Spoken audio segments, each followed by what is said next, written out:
Alright you guys, welcome to another video. Today we're going to be going over a deck that we haven't featured, no we did feature, right? Yeah, we featured in the Lost World video. And I thought I'd go over that deck list for one of two reasons. Reason number one is because I did just play it in a video not too long ago, and so I, might as well share the list with you guys. And reason number two is because this deck is actually getting a new Kingdra coming out in Burning Shadows that is pretty good. If you haven't looked that up yet, go ahead and look that up. I'm not going to talk about it a lot today, but just to know that this list is going to change pretty soon because it's going to have the new Kingdra in there. That's going to kind of impact the way that you play this deck, at least a little bit, I feel.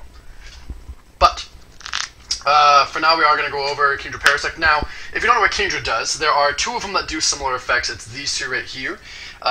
Basically, both of them take the amount of water energies that you have in your discard pile and shuffle them back into their deck and do X number of damage depending on how many you shuffle back in. This one here does 20 for every lightning and water you shuffled. This one does 10 plus 10 for each water you shuffled. Some differences on the cards.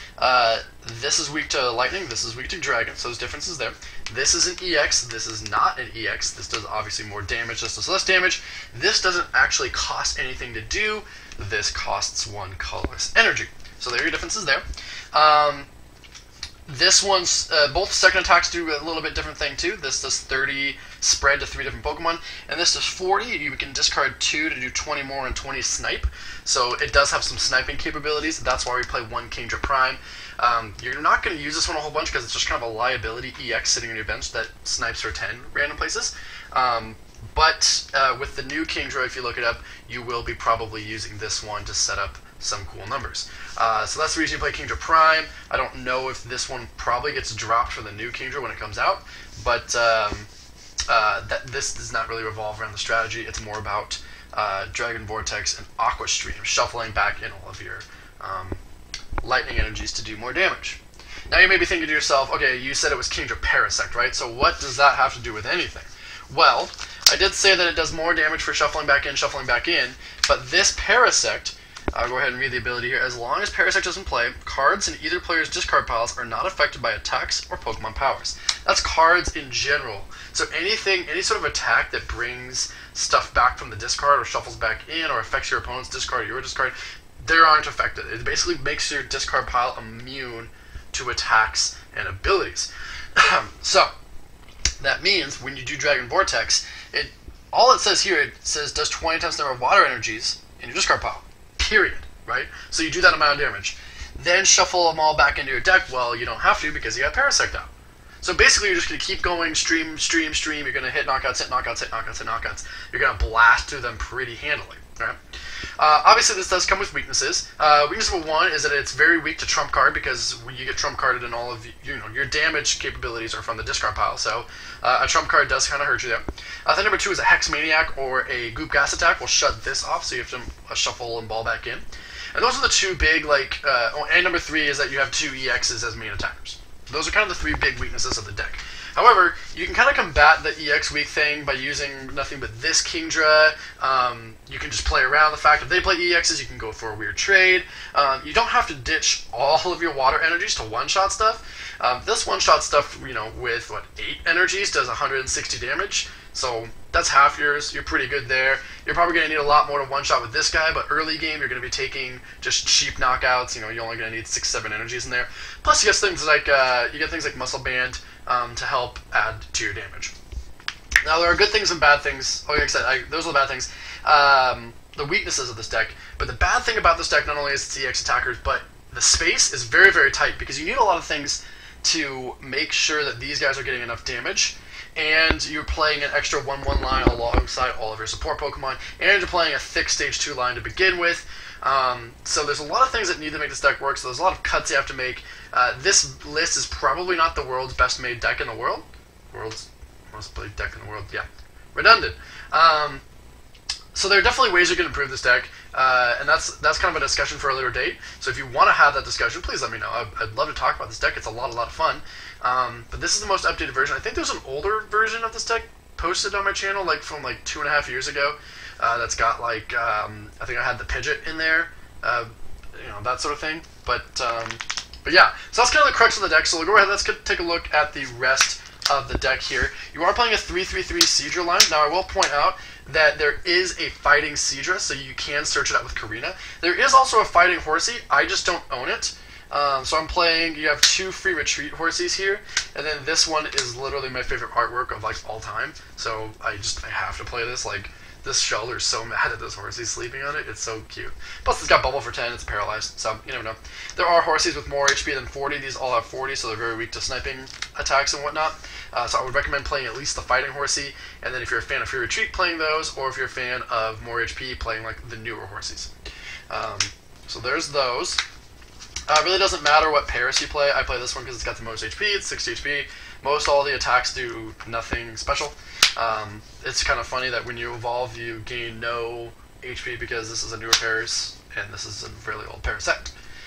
So yeah, you do need the Parasect. There's a lot of games that I play where I actually don't even get out Parasect because the sniping abilities of like doing 30 spread to things, shuffling back in like 4 energies isn't the worst because you can get them out fairly easily. So there's some games that I don't even get out Parasect. I have debated saying, hey, you just don't need Parasect, and going with like a 3/3/3 Kingdra line when the new one comes out even, and doing cool shenanigans that way, and just not even doing that. I also have this Kyurem in here as kind of a basic attacker, and as the 120 heavy hitter. I very much think this deck could use something like an EXP share, or some way to charge this bad boy up. But Frost Spear is actually a pretty good attack, like 30 and 30 snipe. If you can get this turn 2, let's say you start with Kyurem and you just attach an energy and pass, then turn 2 you attach, you're starting already to put pressure with that 30-30 snipe. So I do like this card. It can be cut because it is an EX. There might just be better options. When I initially built this deck 2.5 years ago, this was in there, and I kind of kept it in for this iteration of it. But I think there's just better things to come out that could take the spot of Kyurem. Support Pokemon, you do have your 1/1 Claydol line, and my patented 2/2 Porygon, as well as your 4 main starters of Dunsparce, Lapras, Uxie, and Spiritomb. That does it for the Pokemon, so it's really just the 3/3/3 Kingdra, the 1/1 Parasect, the Kyurem, and then your 10 support Pokemon that I play in every single deck. A lot of these supporters are going to look very, very similar to a lot of other decks, and that's because they are. Like I said, there's not a lot of room for some cute stuffs because you have to play some specific items. We have to play a lot of Pokemon, so there is, and that's the big part. Sorry, a lot of energy. You have to play more energy than normal in this deck because that's what powers up your attack. So that does kind of set you back with room. I think that's where the main room is. But anyways, let's keep going here. We have N, pretty standard card. Colress, very, very standard card as well. Ninja Boy is kind of a way, I keep cutting it from decks, but I keep it in here because of the Kyurem. It is a Ninja Boy. If you have like that big basic that can swing, Ninja Boy is not a bad idea. I have been cutting it in a lot of decks, so feel free to cut this all you want. Wally's in every deck. Sages is not necessarily in every deck, but it does help put waters in the discard pile. Any waters you draw off Sages, you're probably discarding, so since we play a high energy count, this does work for an extra plus 20 or plus 40 damage. Twins is in most every deck. Ooh, that's an item. Psychic Third Eye helps discard water cards if your hand gets waterlogged, pun intended. You can use Psychic Third Eye to discard all those guys. Sycamore, pretty staple, helps gets waters. Same with Juniper. Oak, very, very standard. Collector, very standard. Lysander, standard. When Guzma comes out, I'll probably be playing both, to be honest, because the card is so good. You need to play 1 Lysander and 1 Guzma and 1 Gust of Wind, and maybe even 1 Double Gust. Like, start just playing a lot of gusting effects. It's actually really busted. So, Trump card standard, Karina standard. As long as you're playing Claydol, you should be playing Oracle. Very standard card there as well. Teammates, to get stuff, that's a very standard 2-thing card. You notice there's just a lot of standard things in here. My personal favorite, you either have to have AZ or Brimes. AZ, I think, is better in here because when you pick it up, all of the stuff goes to the discard. So you can play cool plays like if you have to attach to a Spiritomb or have to attach to a Dunsparce, but you want to pick it up for a bench space, the energy does go to the discard pile. So my rule of thumb was always like if you're playing EXs, it's AZ. If you're not playing EXs, it's Brimes. Pretty soon here we're going to have the Acerola debate. When that comes out, which one do you play? I still think you play AZ most all the time. But in this deck, even if you didn't run EXs, you'd still play this because it helps get that 1 extra water into the discard pile.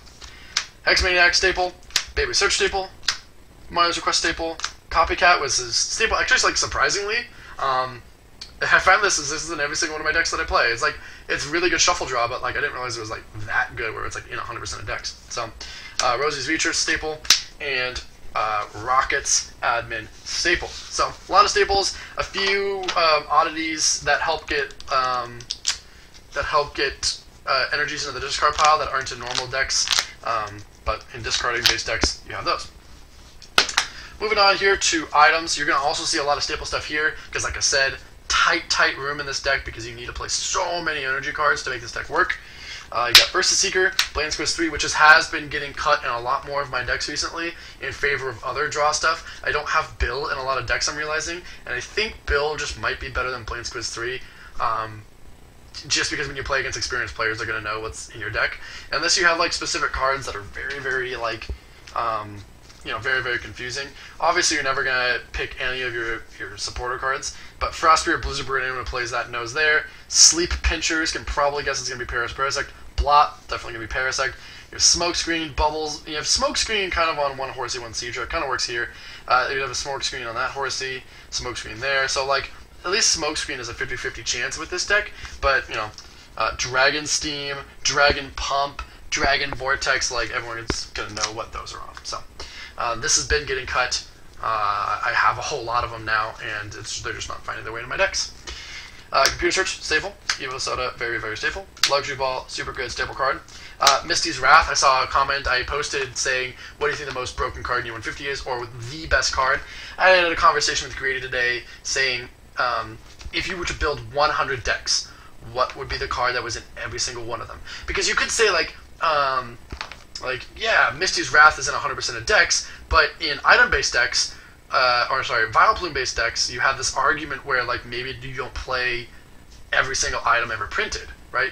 Like, there's a staple, like, 30 item cards that are in every single deck, quote-unquote.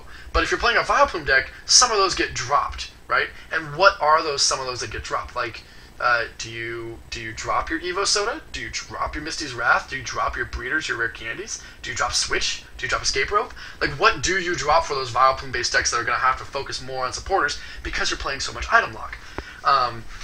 So we had this big common debate, so I posted, like, what is the #1 card in U150, and someone said, hey, you didn't put Misty's Wrath on your list, this card is busted, and it truly is. It helps you burn through your deck like crazy. It's basically just like a second Oaks, quote-unquote. You don't draw all 7, but then again, if you're only looking for 2 cards, this is the best way to find it.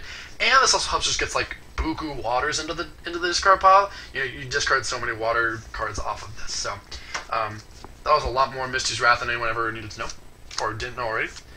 Breeder, you're playing stage 2, so you're gonna have to play Breeder and Rare Candy. My proxy's coming out of this.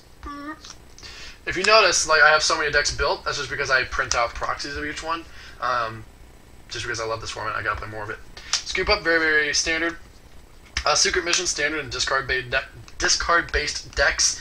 It's the same thing as Second Third Eye. You got Rare Candy in there. You got Professor's Letter in there. Professor's Letter is not necessarily standard, but it does get 2 waters into your hand so you can discard them easier.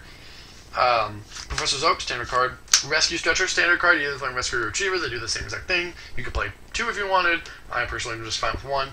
Pokemon Communication, standard search. Pop-Pad, very standard. Max Potion, in any deck that you play 1 or 0 energy attackers, or decks that can move stuff around, Max Potion is super good. It helps you turn 2 shots into 3 shots, 1 shots into 2 shots, that sort of thing. Wait, not 1 shots into 2 shots, sorry. 2 into 3, 3 into 4, that sort of thing. Level Ball, very standard card. Junk Arm, an item finder in every deck. This card, going back to my conversation with Grady and my postings, I think this is actually legitimately the card that would be in 100% of decks, no matter what. Simply put, this card wins games by itself, right?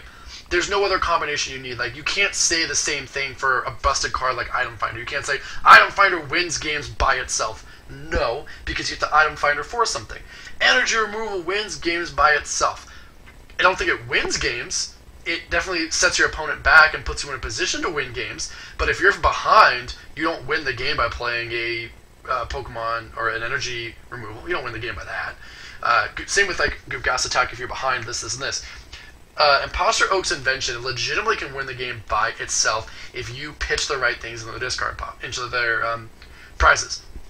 And if you're so worried about pitching other stuff, play this again. Like, item finder for it. Play it a second time, a third time. I think this card, now that I'm talking more and more and more about it, and I think it needs to be in every single deck ever, I think this would actually make mill decks viable. There's a lot of debate, you know, mill decks can't be used because everyone plays trump card. That's true, but what if you prized your opponent's trump card? What if you prized it and they never drew it and you milled them out in time? This is the only way to make mill viable, I think. Or unban Palkia Dialga Legend, because that's 160 HP. That's the other way. I have a really juicy Palkia Dialga deck that we tested once upon a time, and the game lasted 3 hours, and there still wasn't a winner. But we got really close to milling it, so if Palkia Dialga Legend could be like the exception to the 150 rule, that card would make mill work. This card, Palkia Dialga Legend, mill, I want it to work. This is probably the only way to get it to work. Anyways, playing a lot of waters, so we're playing Dive Ball. Bill, like I said, finding its way more and more into decks. It should be in every deck. Battle Compressor, generally speaking, you're going to battle 3 waters away. Acrobike, Grady did talk to me saying, hey, Pokédex Handy is better, but there are a lot of decks that Acrobike is actually preferred. And Acrobike does thin your deck more, and I think that's why I prefer Acrobike over Pokédex Handy. But you could play either both in tandem, or if you don't like getting rid of cards, Pokédex Handy is the better way to go. Nightly Garbage Run, I'm running out of Super Rod proxies, so this deck just got a Nightly Garbage Run, it's the same thing. Switch in every deck, Warp Point, Ultra Ball, Warp Point, and Windstorm to finish out your staple items. Pretty standard looking items, right? Nothing too crazy over there. Stadiums. This is it. You have one Broken Time Space and that's it. I want to put like stuff like Rough Seas or Brooklet Hill, or actually Brooklet Hill would be really good in this deck. Or Glacier Stadium. There's a lot of cool water support that you could play, but like I said, not a whole lot of room, so Stadiums is always the first place I point, just because there are some stadiums that aren't central to your strategy. As good as Brooklet Hill would be, Broken Time Space is just, you're going to be better off. I think you could drop like Pokemon Communication for Brooklet Hill. Some sort of search card for Brooklet Hill. I don't think Rough Seas necessarily need to go in this deck. You can't heal your Dragon one. You can't heal your Fighting Seadra if that ever comes to be a thing. Your horse is only at 40 HP anyways, like, you know, you're either going to heal him completely or not. So, like, I don't think Rough Seas is as needed in this deck as some other decks. But this is the only one that's truly needed.